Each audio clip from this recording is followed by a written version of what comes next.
The build show in Norway. We've had an amazing tour here in Norway, but check this out. We're gonna get to tour a building built in 1702 after a big fire. And this building is being lovingly preserved over a very long time by some really smart Norwegian carpenters. Let's go find Marius and get a tour. Let's get going.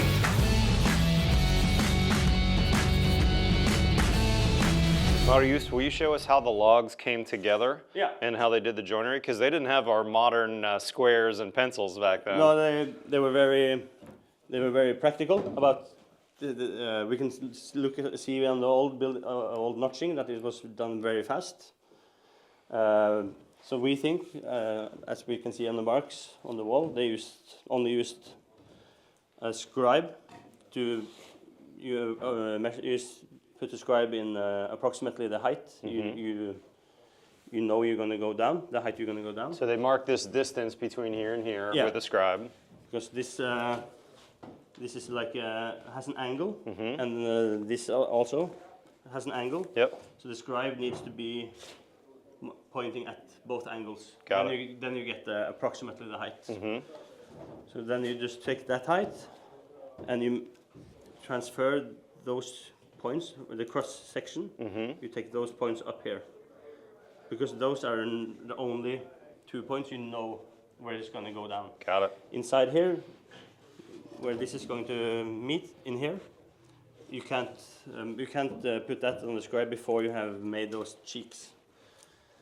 So therefore you have to do this first marking quickly. Got it. And there's only 2 points that are, you know where I'm going to go. So you have to take 2 marks down here, just to roughly where. And this is things, when you do it a lot, it's very routine. Yeah, that makes sense. And then you can see the angles here that they made on those cuts. And these 2 are that's the mark from the scribe. And was this all done with a hand axe? Yeah, it's everything is done with axe. Okay. They had saws to cut, but they mostly use axes. Okay. So that tells us how effective they were and how good they were with axes. So the principle is to make this tight, so for the draft of the building, of course. So you have to make this sharp to make it cut down into the log underneath. And that would stop the wind from coming through because it was tight. And when the wood is fresher than this is very dry, it eats in a lot more. So you can make it very, you don't have to fit exactly, you have to make it very tight. Right. And they took into account the shrinkage for the wood at that point too. So probably when it was fresh, it was resting here, and there was maybe clearance here because of all the weight that was coming down and the shrinkage from the drying. Got it. So that's a technique we don't know, because we only use we put in new logs into the old ones.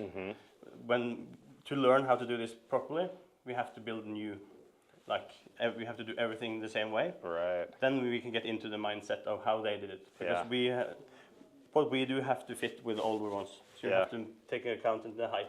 That makes sense. Yeah. And did I notice that this log they used all logs that were the heartwood? Yeah. So they'd cut the sides off. Yeah. And use that somewhere else. The process when they do that is to maybe they had the round timber flat, and then they chop down like an angle like this all the way, and then they use an axe to chop those off. Right. And then you get wood maybe. They weren't used for anything else. Okay. But wood was of course very important as well. Firewood too. Yeah, firewood. Yeah. So there's a lot of work, but this is to keep the strength of the log, and to probably if you had split the log in 2, it would twist a lot more probably. Makes sense. Yeah. And then did I notice on the next one that there's a peg in there too? Yes. So because of the logs, they twist and turn when they dry, or before they come here after they floated it here.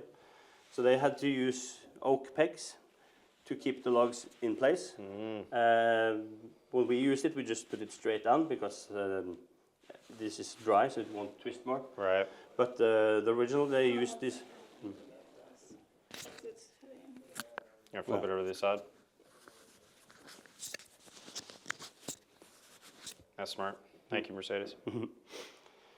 Yeah, so they had to use the wood pegs to make the logs straight. So maybe if this had been twisting that way, they put the peg the other way. Oh, okay. And there's a description from around 1950, I think, where some people, old guys talk about older traditions, and they describe a tool that they used to twist. Oh, to twist the log into place. So they had some sort of device that was put on the log, and then a long. Oh, interesting. So they used that to like a big. Like a big wrench, basically. Yeah, with a big wrench to twist the logs. So we sort of know that they have been struggling to get the logs straight. Yeah. But that's also one thing so when we have everything dry and everything is straight, we don't do that.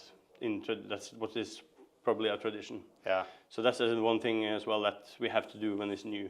If we build a building from scratch, then we can learn how to do that. But now we just put the wood pegs in for the sideways. Right. Because we're building now with dried lumber, where they were building with green lumber. Yeah, probably. Yeah. Probably. Yeah. So that's basically what the process is. Fascinating. So when this is done, they just use a big club to put it down, and of course, this type of buildings can be taken down and moved. So you can see a lot of buildings. There's in the history they talk about people on the outside of Bergen building houses on the ice. And then they take it down, and when the ice melt, they float it into the city. So you just have to mark every log. Right. So that's not done on Bryggen, but you can probably find buildings around the area that are built like this. Wow. And that's really neat. After the fire in 1702, Norway was under Denmark, and there was a like magistrat, I don't know, like a official person here complaining to Copenhagen that people were putting up buildings in the night, because after the fire the government could expropriate lots to make bigger gaps. Oh, interesting. But if there was a building there, they couldn't use that lot for the fire gap. So people were transporting buildings from the outside in the night and putting it up in the night. Overnight. Yeah, just to keep their lot away from the government. From the government. That's crazy. Yeah. So it's a very practical building technique. You can put it up, you can take it down, you can move it, and that's really neat. So the part of Bryggen over to the south, where they build the big brick buildings, they were built around 1900. Okay. And that was supposed to be here as well, but they stopped, I think, because of the First World War. So those buildings that were there, they were taken down and moved to the district. Wow. So lots of those buildings are around. That's neat. People probably don't know it, but that's really cool. Yeah. Thank you so much.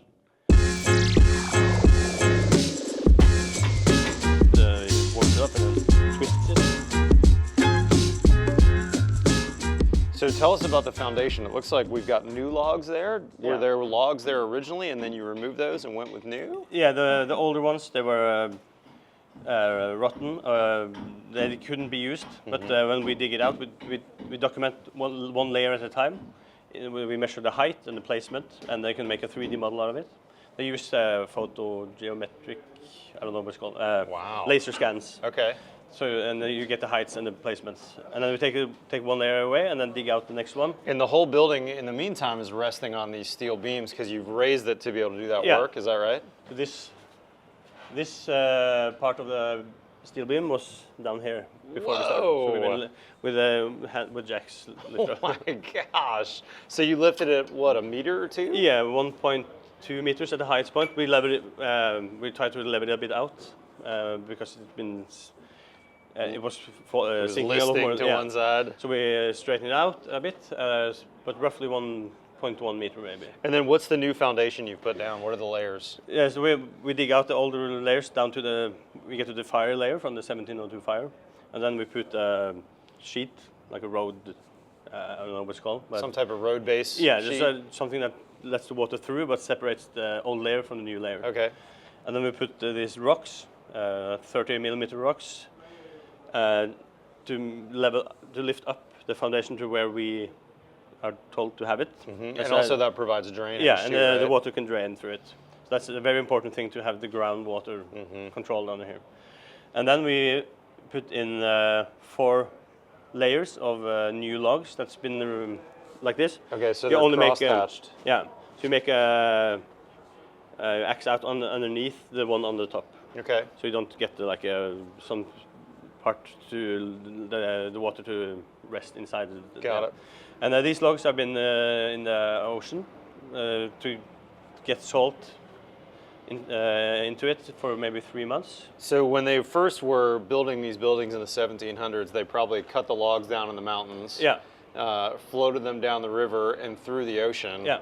And that salt preservative, after time, they've realized that that salt actually was beneficial and kind of act like a pressure treating. Yeah, the salt makes it not, the bacteria, or what do you call it, not interested in the wood. Yeah. So they've done the same thing. And, yeah. And, so maybe it was intentionally, but to get the salt water was part of the transportation. First in the fresh water in the river, maybe some of the some stuff in the wood were washed out. That helps the preservation, and then afterwards it was in the ocean, and then every log got salt to some point. Infused, yeah. But they have done some research that says that we should have them in the ocean for 3 months, roughly. Wow. To get That's neat. Because the idea is that when it's high tide, it doesn't get up to this level. But when it's extra high tide, that usually comes a couple of times a year. Maybe the first logs get a bit of water. Oh, really? Wow. But there's a drainage system here that makes the water that comes in drain out. Got it. So if it's going to be completely flooded here, it has to go over the top at the front. Okay. Which is a lot higher than because right behind us is the riverfront. Yeah. By only another 30 meters or 40 meters. Well, originally it was just maybe 7, 8 meters. Oh, is that right? Okay. Yeah. So there's a newer dock. That's an addition. Yeah. So yeah. Fascinating. That's really neat. And yeah. So we used these floorboards are made from machine but originally they were boards that were split in 2 and just axed on each side. That was the before the water-driven saw came to Norway in the 1500s. That's how you made boards. You split the log in 2 and you axed it down to 1 or 2 or 3 inches of what you need. Like when the Vikings made their boats, you split the log and then you keep the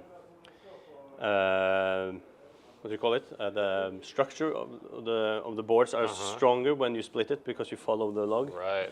If you go across the grain, like we do on modern saws, you take away a bit of the strength. Right. So when they build the boats, they have always to go right down the center. So there'd be heartwood in there as well. Yeah. So, but on these floors, it's the same technique, but not the strength of the board is not that important. It's just so really boards. Everything when this building was built in the 1700s was hand tools. Yeah, except for the floors on the second and third floor, they were made from water-driven saws. Okay. So we can look at those boards when we go upstairs. Neat.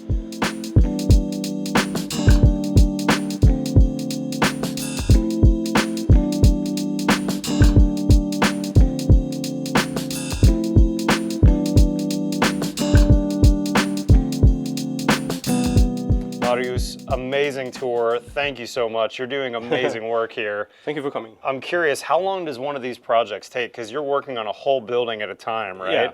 This is probably not a fast project, is it? It's these buildings are 5 to 7 years per building. Per building. Wow. So it's but we're doing 2 at the same time. But because we are enough people, we have roughly 4 on each building. Okay. But yeah, we are in our 3rd year, I think, now. Okay, so 3 years in on this project, and you're about halfway, maybe? Maybe, I'm not sure. You can't think too far ahead because there's so much work to do. Yeah. But and last question for you, I'll let you go. I know you got a lot of work to do here, and we only have 3 years to go till the project's over. You mentioned that some of the boards, like especially the floorboards, were cut with a wet saw. Yeah. Or cut, not with a wet saw, were cut with a saw that was powered by water, I should say. Is there still a saw somewhere in Norway that's able to do that for you? Yeah, there are a couple of them. The closest one is in Hardanger. There's a museum and that owns the saw and keeps the saw in use. So when we need boards, we can order boards cut in the same way as they did it. So we need new floorboards, or what we're standing on. And how long does it take to get those? Can you get them next week or the next day? We have to order in this autumn because they can't use the saw until the water flows from the mountains. In the springtime. In the springtime. So the rivers dry now, or in the winter, and then they have the logs ready, and then when the water melts from the mountains, you can start the saw and then you can cut. So you have basically one lumber delivery per year from that saw, is what I understand. So in the September, October, you have to think, do we need logs? Well, no, do we need boards for this project? So we ordered 500 meters last winter for these floors, and we need probably more. And the roof board are the same way. It's those are the same boards. Wow. So when this type of technology came to Norway in the 1500s, it was like a revolution because you can make so many boards. You export it to England and Holland and stuff. So the king had to stop the activity because there were so many saws, and he gave privileges to some people to use a saw, and those were often the rich people in the city. Interesting. So so because there was almost no logs left because they just cut everything down. That's wild. Yeah.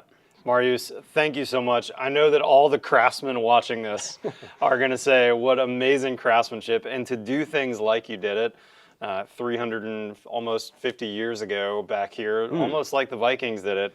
Pretty amazing. I have to tell part of the funding we get, why we do it, is because if you're going to preserve the buildings correctly, you have to do the craftsmanship the same way. Yes.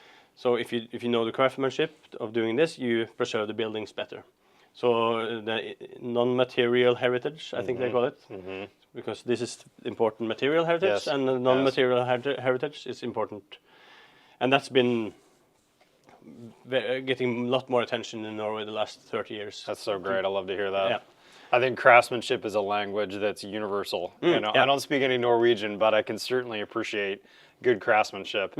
And good wood and good craftsman equals a really good building. If you want to come to Bergen, there's tours around this area, and there's about 60 of these buildings that are preserved like this, right? Yeah, I think there total is 67.